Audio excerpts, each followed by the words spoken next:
pelajaran, ibroh, dan ringkasan di mana kita tidak boleh ngasal membangun agreement, membangun kesepakatan, membangun janji, membangun apapun itu yang namanya hitam di atas putih dalam Al-Baqarah, saya lupa ayatnya, harus pakai saksi kata Allah. Kedua belah pihak, iya, dan saksinya pada saat mau dilibatkan tidak boleh tidak mau hadir, kan gitu ya. Itu kesalahan saya. Dan hikmah-hikmah lainnya banyak mestinya. Ada toko yang tadinya saya tolong tiba-tiba jadi raja di raja, ada istri owner yang tadinya babak belur ngurus sekolah tiba-tiba berani nendang saya dan sebagainya.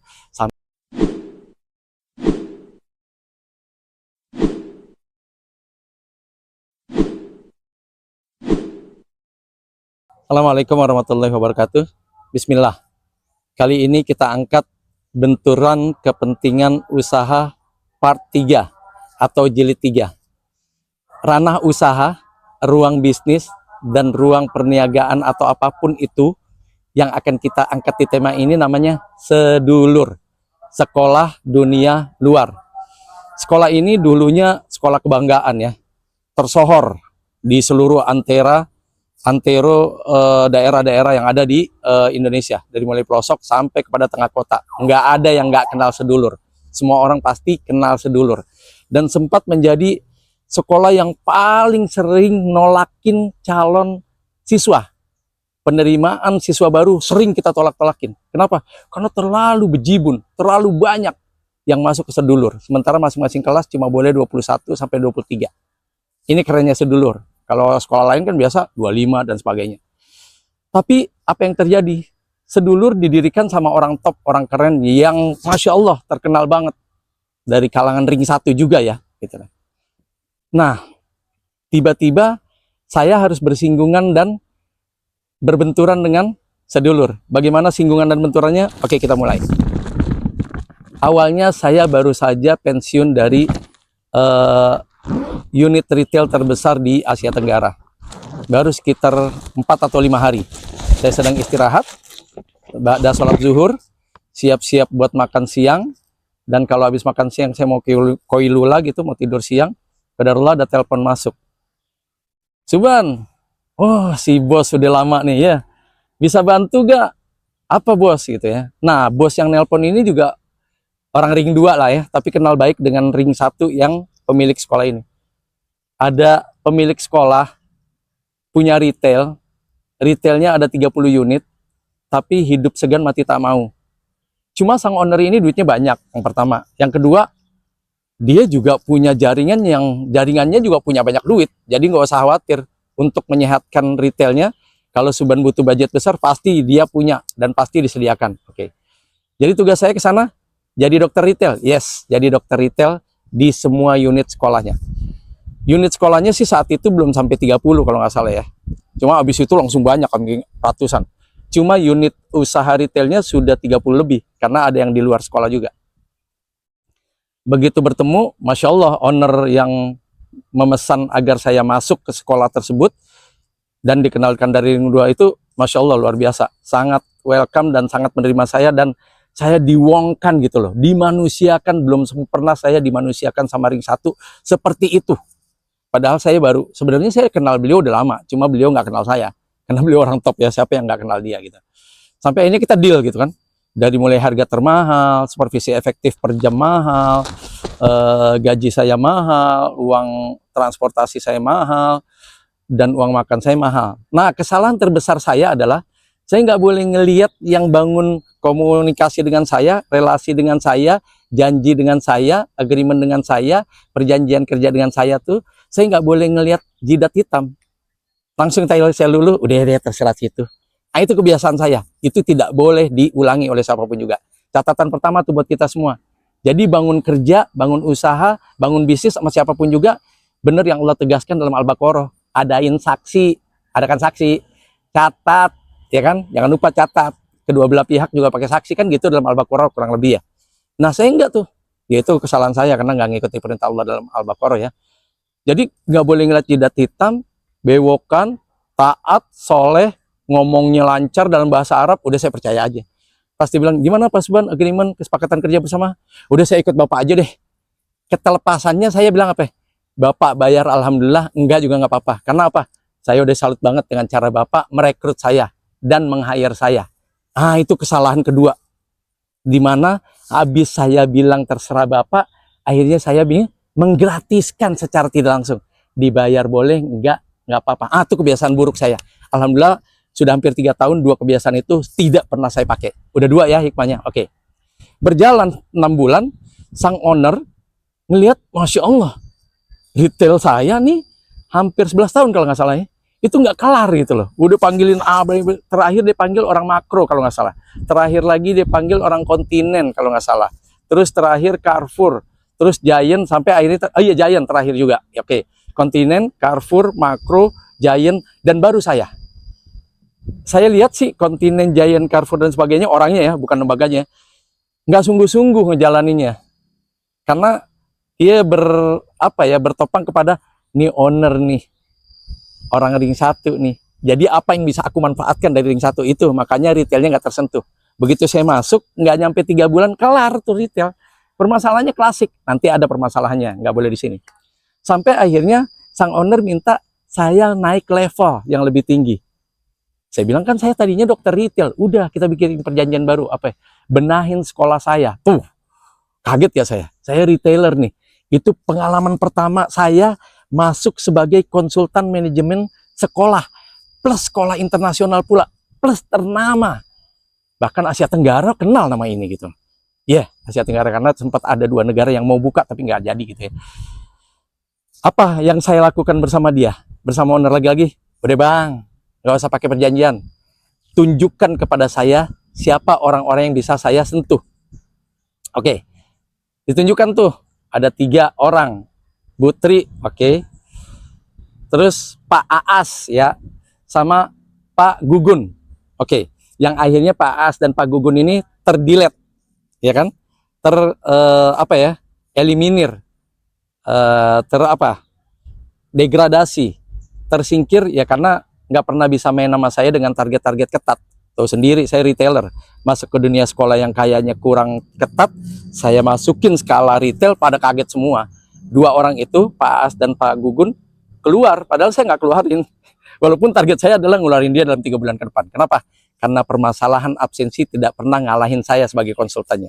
Saya sebulan pertama selalu datang jam 6, padahal kita mulai buka kelas jam 7, dia selalu setengah 8. Kepala sekolah lu bro, gitu kan.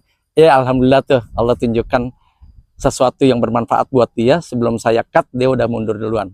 Alhamdulillah, jadi saya tidak perlu ngasih PHK, tidak perlu ngasih 3 bulan gaji dan sebagainya. Kan gitu ya, kalau retailer ngitungnya gitu ya. Ya. Oke, tinggallah 1 toko namanya Butri. Ketemu dengan saya. Yang sampai akhirnya singkat perjalanan segala macam, Butri kayak punya segala sesuatu kepada saya gitu. Saya tahu itu dari supirnya, dari asisten pribadinya gitu. Saya mencoba menjauh, sampai akhirnya saya minta sama suaminya yang owner, boleh gak saya tambah 2 staff dari kalangan internal saya? Retailer juga, yang satu akuntan. Anak kebanggaan, anak emasnya ya, Anwar Nasution, mantan ketua BPK yang saat itu menjabat sebagai komisaris utama Bank Muamalat. Dan orang ini kebanggaan Anwar Nasution. Dia kenal sama saya karena ada kerja sama saya dengan seorang artis bikin retail. Dialah fasilitatornya. Dialah yang memfasilitasi sampai bisa ketemuin. Singkat cerita, oke, saya ambil nih 2 orang yang dua-duanya memang sudah lama minta kerja sama saya. Ya, yang pertama minta kerja terus namanya Pak Kopel.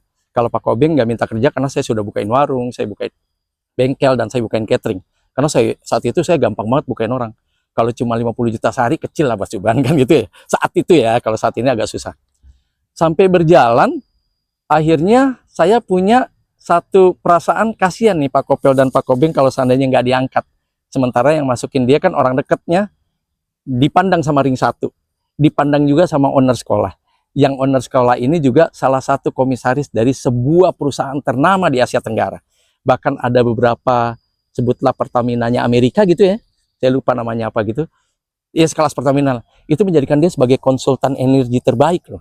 Orangnya meninggal muda ya, meninggal dalam usia 57 atau 58 tahun gitu. Nah akhirnya saya coba angkat. Tapi apa yang terjadi begitu saya angkat status dia berdua ini, Kopel dan Kobeng, ternyata main mata dengan Butri. Sampai akhirnya dia punya satu skenario dan konspirasi gimana caranya nyingkirkan saya. Agar Butri bersama dia berdua, jadi bertiga nih, tanpa sepengetahuan owner, bisa ambil tapuk kepemimpinan untuk mengelola sedulur tadi. Kebayang nggak sih, kurang dari waktu 6 bulan, kurang dari waktu 1 tahun, saya di-cut, dipecat dengan tidak hormat. Nggak pakai secari kertas, cuma ditelepon. Yang nelpon Kobeng dan Kopel. Pertama Kobeng dulu.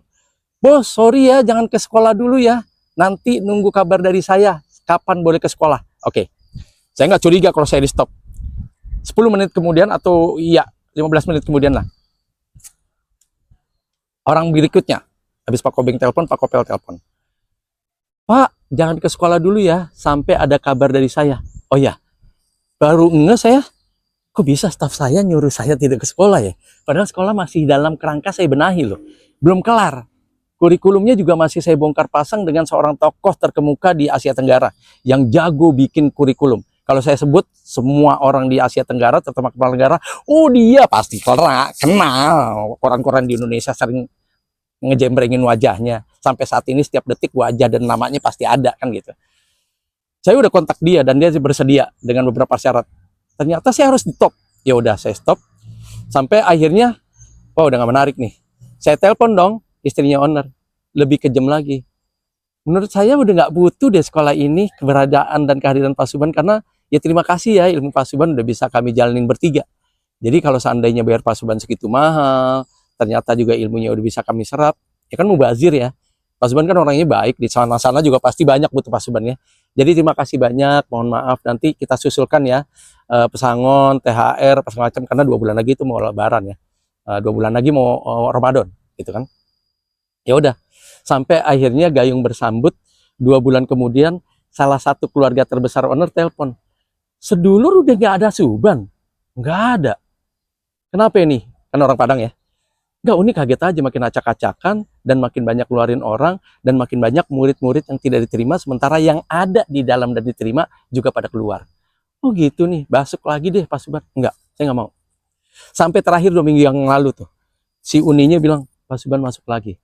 Berapa utang keluarga saya, berapa utang sedulur, berapa utang sekolah, berapa utang retail kita bayar. Kalau perlu berapa rumah mewah saya di Pondok Indah, di Kemang, di Tebet, di Riau, dan di Australia, itu disebut. Ambil. Kalau memang itu seandainya masih kurang, ada berapa deposito saya. Emang tajir melintir keluarganya. Bapaknya juga dari dulu tajir melintir tuh ya. Saat itu ya, saat hidupnya. Udah, singkat cerita, 2 minggu yang lalu saya dapat kabar bahwa SMP SMA-nya cuma terima 1. SMP-nya, SMA 0. Oke. Pak Subhan tega? Iya, nggak tega. Tapi kalau nginget masa lalu, saya jadi harus berpikir ulang. Dari seorang murid yang cukup kasihan kepada mantan sekolahnya dan selalu ngubungin saya. Setiap pekan dia tanya, Pak Subhan Rabu ada supervisi gak? Karena dulu saya sering supervisi Rabu. Padahal sekarang Rabu itu supervisi ke daerah lain. Tidak ada om, saya bilang gitu ya. Saya bercanda sama murid saya. Singkat cerita, 2 minggu yang lalu SMP 1 orang, SMA tidak ada. TK dan SD yang banyak. Saya plesetan bilang, udah SD, SMP, dan SMA semuanya satu paket. Tidak ada SMP SMA, yang SMP-nya dipindahkan pakai biaya sendiri. SMP SMA semua buka buat TK dan SD. Perbanyak pangsa di mana memang kita bisa ambil dari situ. Oke, sedulur segitu dulu ya. Nanti kalau ada waktu kita panjangin lagi sedulur. Karena kalau seandainya diceritakan panjang lebar, sedulur tuh paling enggak ada 25 episode. Karena masing-masing toko punya episode yang dahsyat dan banyak hikmah yang bisa kita tarik di dalamnya. Intinya sedulur memberikan banyak hikmah, pelajaran, ibroh, dan ringkasan di mana kita tidak boleh ngasal membangun agreement, membangun kesepakatan, membangun janji, membangun apapun itu yang namanya hitam di atas putih dalam Al-Baqarah, saya lupa ayatnya, harus pakai saksi kata Allah. Kedua belah pihak, iya, dan saksinya pada saat mau dilibatkan tidak boleh tidak mau hadir, kan gitu ya. Itu kesalahan saya. Dan hikmah-hikmah lainnya banyak mestinya. Ada toko yang tadinya saya tolong tiba-tiba jadi raja di raja. Ada istri owner yang tadinya babak belur ngurus sekolah tiba-tiba berani nendang saya dan sebagainya. Sampai akhirnya Allah kasih kenyataan pahit 2 minggu yang lalu, SMP 1, SMA 0. Padahal zaman saya Masya Allah tuh. Gitu kurang lebih ya. Oke, jangan lupa ditulis aja ya. Hikmah-hikmah kalau mau ditulis gitu. Jangan lupa kritisi kami. Like, subscribe, dan kalau memang pantas serta layak ditularkan, tularkan. Ditransfer, transfer. Ditransformasi, transformasi. Di-share, di-share. Kalau tidak layak, ya musnah.